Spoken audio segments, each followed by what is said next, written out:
What's up, everybody? Welcome back to the 1025 podcast. This is episode 22. I'm Jordan along with Kristen and Ayana, and we have three topics today. The first topic is about the struggle of a Black pop star. Now, throughout the past few decades, pop stars have been the dominant force in music, from artists like Michael Jackson, Whitney Houston, of course, now with Beyonce and Rihanna.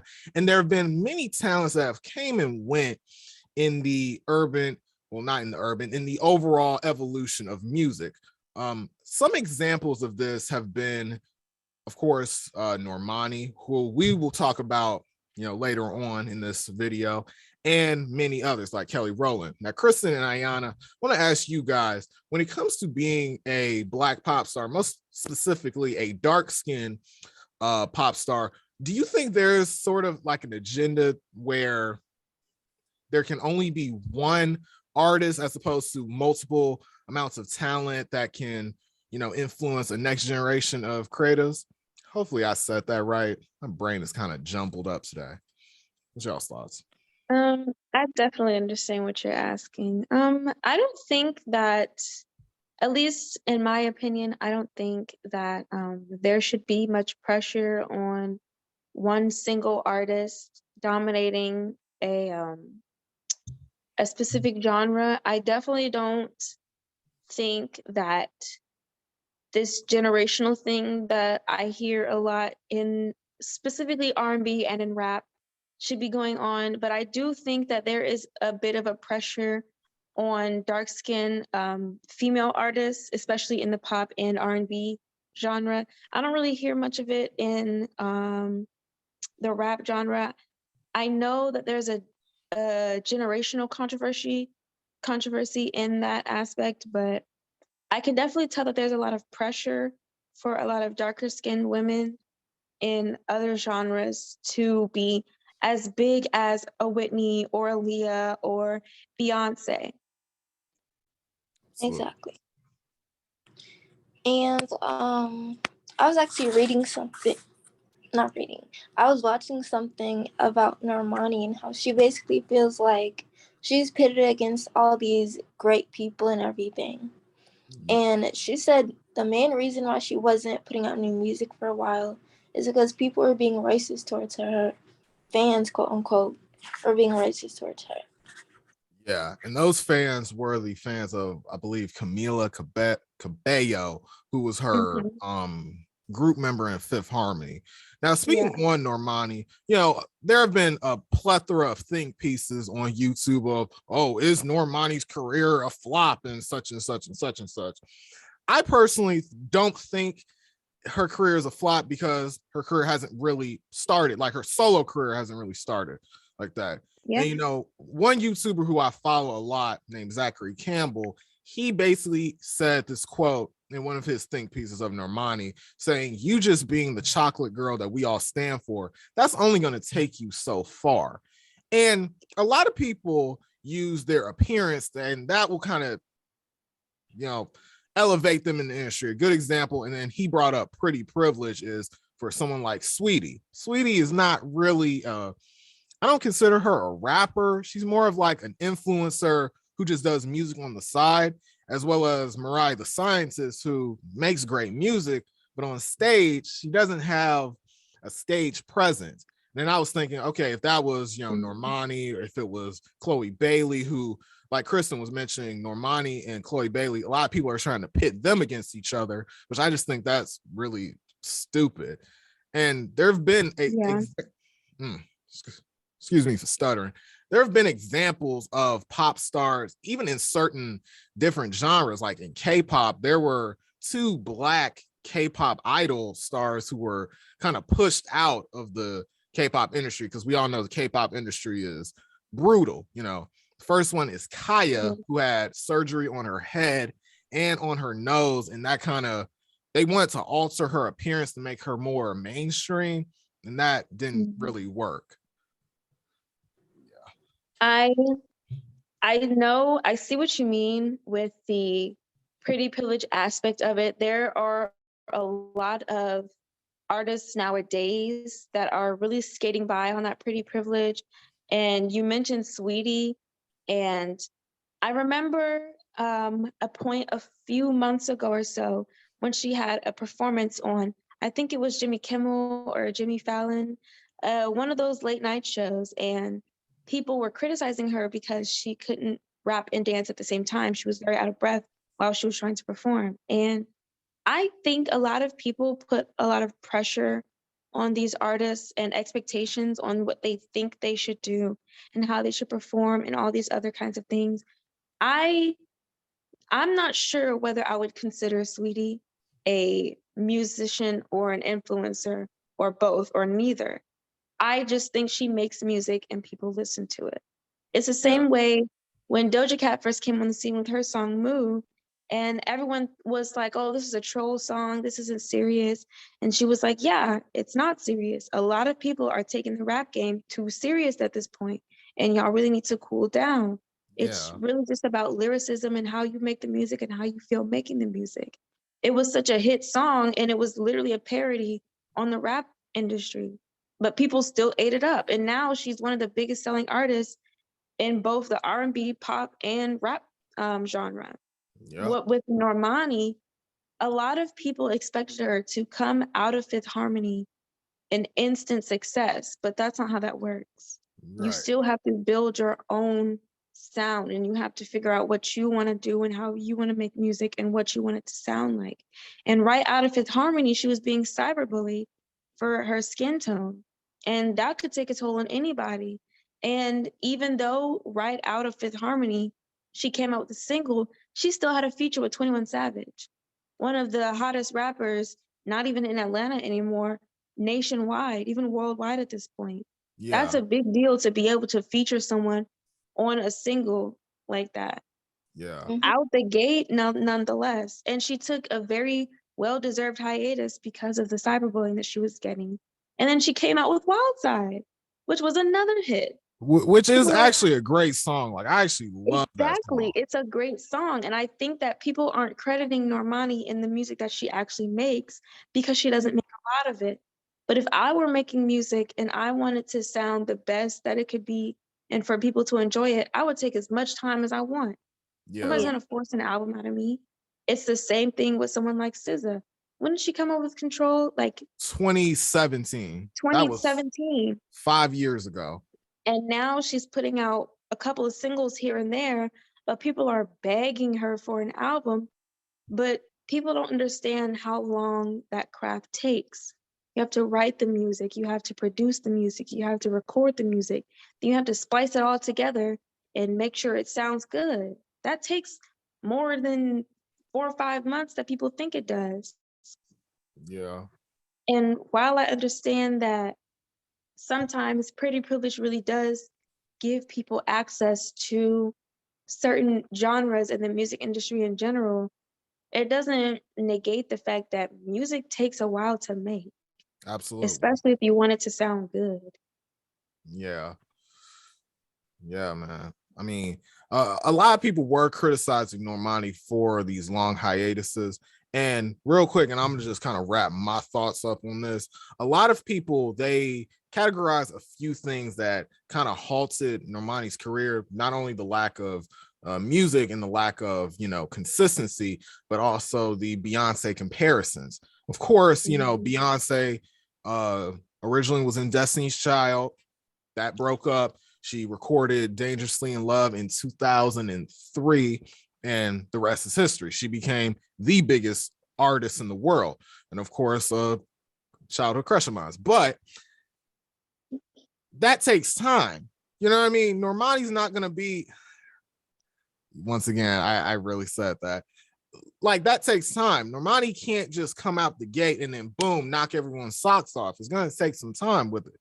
A similar artist who, of course, I am a humongous fan of, is Drake. Originally, I wasn't the biggest fan of Drake originally. It wasn't until like 2013 with Nothing Was the Same where I was like, okay, this dude is awesome.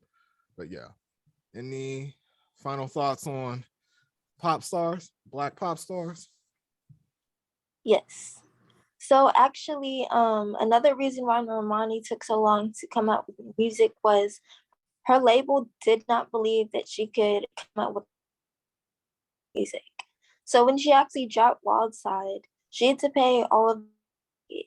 And thankfully she got a feature from Cardi B. So that did kind of give her a bit more recognition. Yep. Any final thoughts on your end, Ayana? I think that the music industry is way too harsh on Black women in general, but darker skinned women more so, because they have this pressure to be the perfect musician while still holding this skin tone that people don't agree with. People don't like dark skinned women. And when they're out in public and they're famous, there's a brighter light on them. So as much as I agree, I would love for Normani to make more music, for a lot of my favorite artists to come out with more songs and albums. We gotta chill. Yeah. Let them hone in on their craft. Let them do what they need to do. Absolutely. Yeah. So our second topic, and this one is going to be kind of a quickie. Our second topic is, are leaks ruining movies? Now, if you were to look back the past 10 years, piracy and a lot of that stuff, that would be definitely a problem. You know what I mean? I think the fine in the United States is you can get like 5 years in prison for pirating a film, a feature film. A good example of this is, well, there are really two examples, sort of, but the first example is, of course, Spider-Man No Way Home. Now, for anyone who has not seen Spider-Man No Way Home, spoiler alert, in 3, 2, 1, Tobey Maguire and Andrew Garfield, the original Spider-Man, were in this movie, right? Now, of course, that scene, I absolutely cried watching, but it's been leaked constantly for the past few years, and it's like, other people were like, okay, well, I expected it, you know? Like, imagine the magic that would have happened if nobody even leaked anything. And then another example, and then I was talking to you guys before this episode, was in North Korea, there was a man who was put to death for smuggling in a flash drive of the hit Netflix show Squid Game. Of course, Squid Game last year blew up. It took the whole world by storm. But in North Korea, Squid Game is banned. I think Netflix in general is banned over there, I think. And he received a death sentence for it. And then the kids who actually bought the flash drive received life sentences. And that just shows you that, first of all, one, here in America, that really wouldn't happen. I mean, yeah, you'll be in jail, but you're not going to get killed for stuff like that. And also how censorship has really been a problem in other states.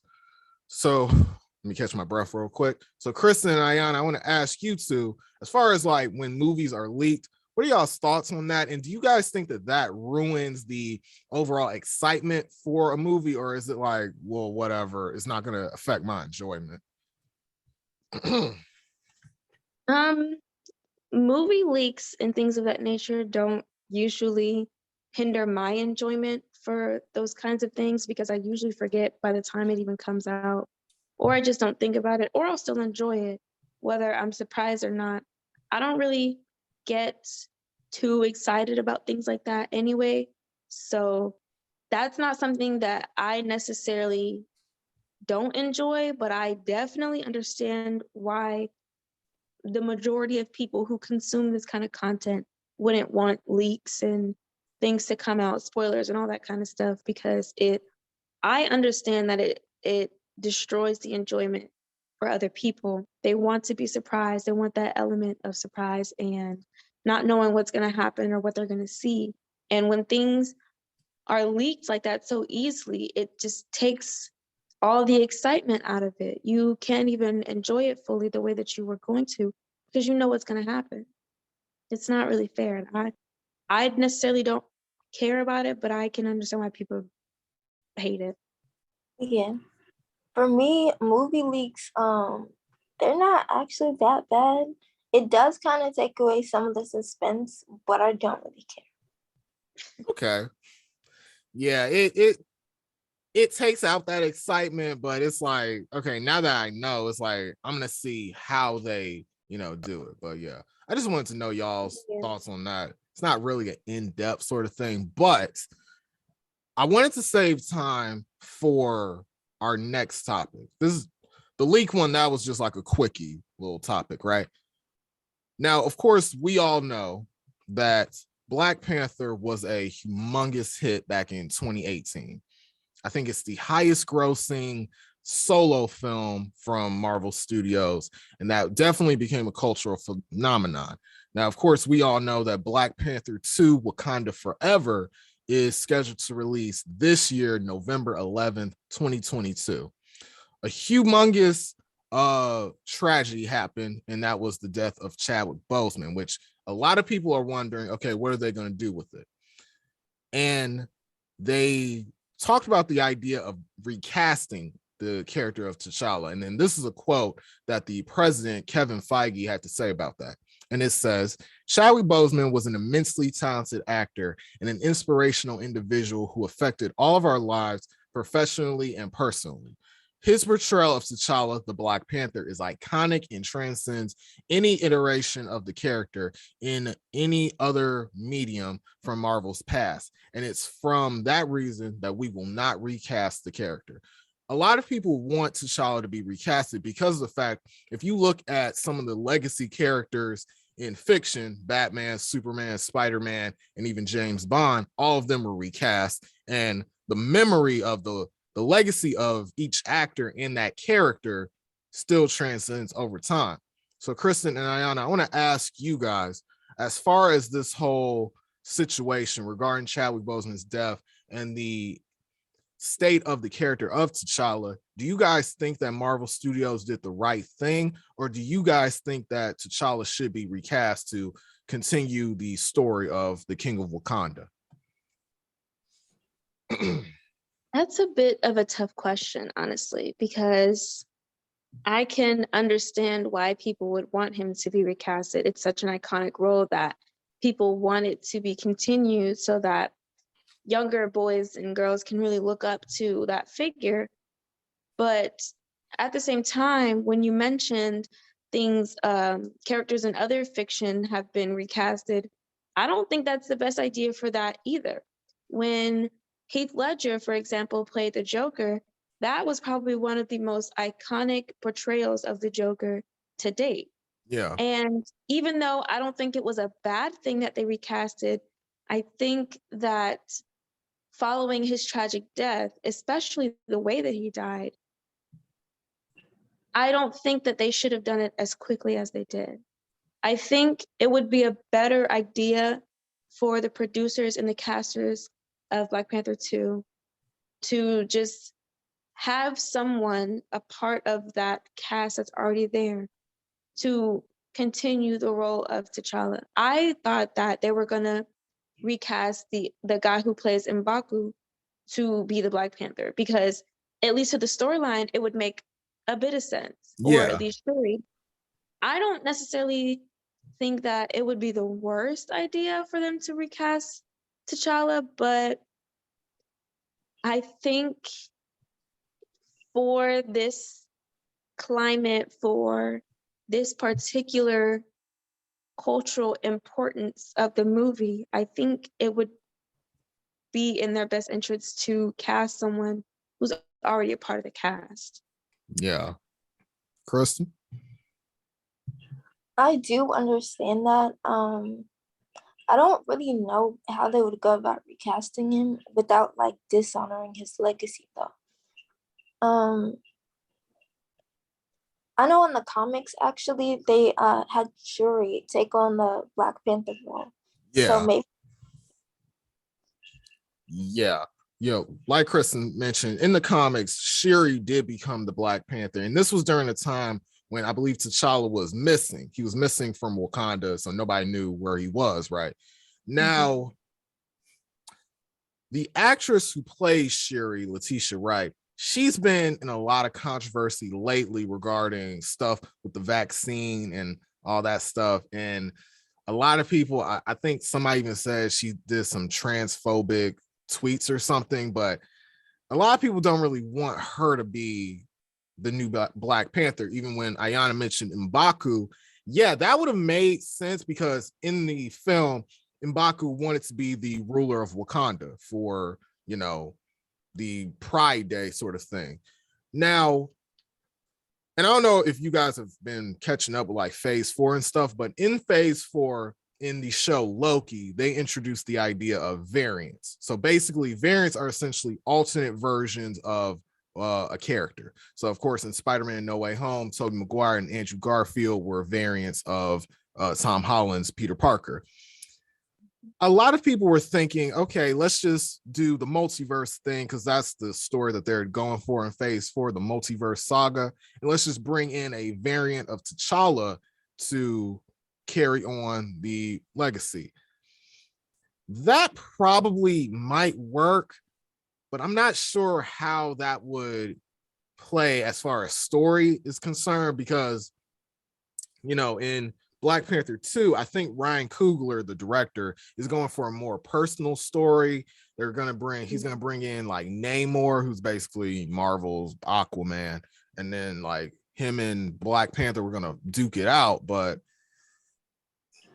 it's like his death Chadwick Boseman's death kind of cast like a dark cloud over the movie now, because it's like the thing is like T'Challa was such a special character.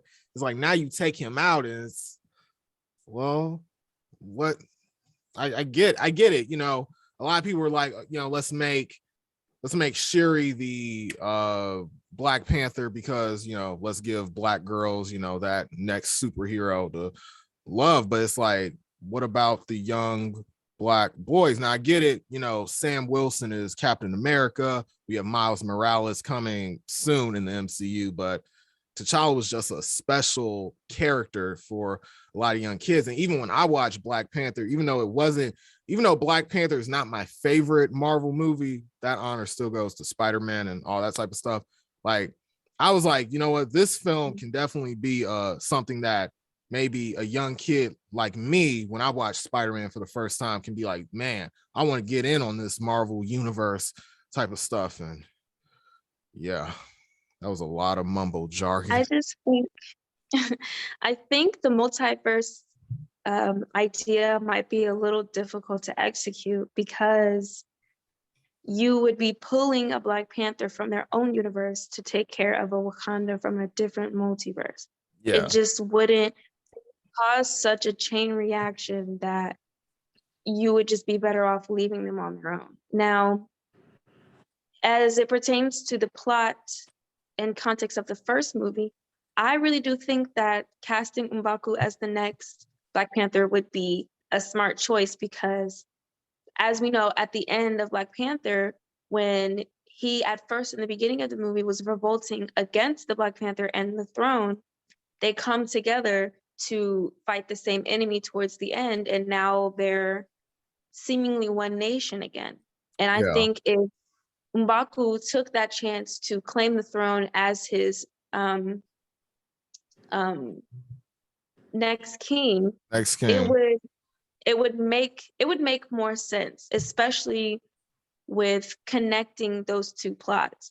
If they have to go as far as recasting the Black Panther, I wouldn't be too upset about it because they're really in a tight spot right now. There's not much that they can really do, but it brings in the issue of having someone who looks like Chadwick Boseman, who talks like Chadwick Boseman, who can embody the character of T'Challa and Black Panther all in one. And even though it's definitely not impossible, it's something that can be very hard to do because Chadwick Boseman really portrayed such an iconic character. It's going to be hard to get that back with a different actor or actress. Mm-hmm. Whereas if you cast someone who's already a part of the project, it might go a little easier. Because you remember how the recasting of Joker has gone from Heath Ledger to now we had Jared Leto, which everybody hated. And they're supposed to be playing the same role. But, you know, these actors portray them a lot differently depending on how they feel they should act. Even Joaquin Phoenix's Joker was different from Jared Leto's Joker. So it's really just a matter of how they want the storyline to go and whether they're even going to make a third movie out of it. Yeah, that's That's the thing that I'm wondering, because even a lot of people were saying, oh, just resurrect Michael B. Jordan's character Killmonger. But then it's like, because in the comics, Killmonger was the Black Panther for a short period of time. He joined the Avengers and all that. But it's like, that kind of negates his whole story, because Killmonger was supposed to just be a character who kind of opened T'Challa's eyes to the atrocities that Wakanda did across the world, you know. So bringing him back, it sort of negates, it makes all the events of the first Black Panther irrelevant, basically. Now, if they were to recast T'Challa, there are 3 actors in mind that I personally could see maybe playing this character. The first one is John David Washington, who is the son of the great actor Denzel Washington. He's in the film Tenet from Christopher Nolan, the director of the Dark Knight trilogy, Black Klansman. He's a really dope actor. He's also in Malcolm and Marie with Zendaya. So he's been blowing up recently in the past few years. The second one is John Boyega, who was in the Star Wars sequel trilogy. He played the character of Finn. He's a British gentleman.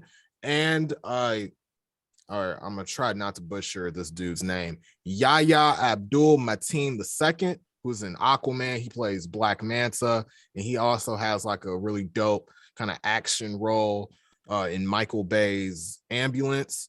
And those are my personal 3. But yeah, this has been a real quick episode. What are y'all's final thoughts on this topic, recasting of T'Challa? I think not even just with T'Challa, with all kinds of iconic characters that played these revolutionary roles, that died tragic deaths. It's so hard to imagine what they're going to do with that role now that this person who seemed perfect for it is gone.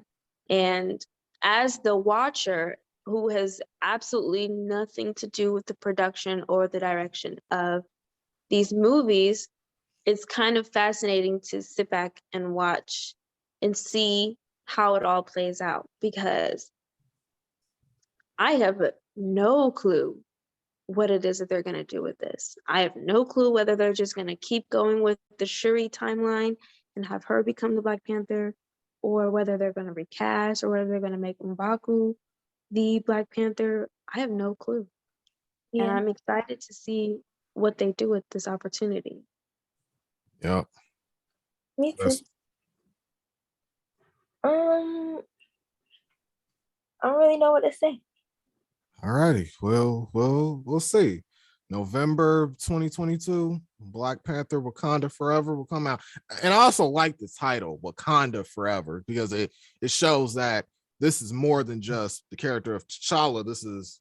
This conflict is Wakanda based, you know, this is a family sort of. But yeah, thank you guys for watching the 1025 podcast. I'm Jordan along with Kristen and Ayana, and we'll see y'all next time. Peace.